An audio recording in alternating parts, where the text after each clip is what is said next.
Hi, welcome back to C++ Fundamentals. We're talking about basic structure of programs right now, and we need to take just a minute and touch on something called the one definition rule. Now, it might seem kind of obvious, but if you're kind of new to C++ or to this kind of programming, you need to understand that it's there so that you don't try to break the rule because the compiler will not let you. A one definition rule. What this says is that in any translation unit, and that's a source file of source code, a template, a type, function, or any other object can only have one definition.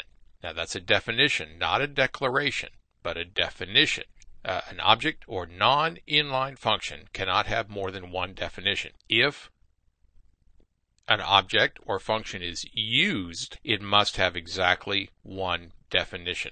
Now you can declare the object or the function or whatever all over the place, and that's fine as long as you don't implement it or actually instantiate the thing in multiple places. Okay? Because it's going to try to overlay. The compiler's not going to know which one you want. That's what it comes down to.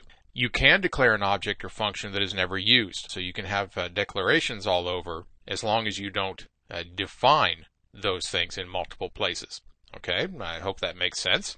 Let's take a little closer look at it. Some things, like types, templates, and extern inlines, can be defined in more than one translation unit. But if you do that, the definitions have to be exactly the same so that the compiler understands that you are referring to the same object each time in each one of the declarations and the definition.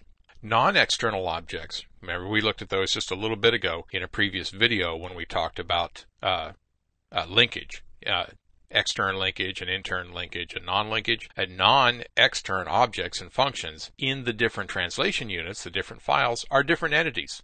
So they don't fall under the one definition rule. They can each be defined and they will each be a different thing and they will each take up their own place in memory. All right, so there won't be any conflict there. The names and types can be the same, but because they don't have external linkage, they never run into each other. It's like people with the same name living in different cities. They'll never know about it. There won't be any problem getting their mail crossed up. All right, so that's the one definition rule. Want to make sure that you understand this and that you're aware of it when you start doing some code so that you don't have to chase a new set of bugs.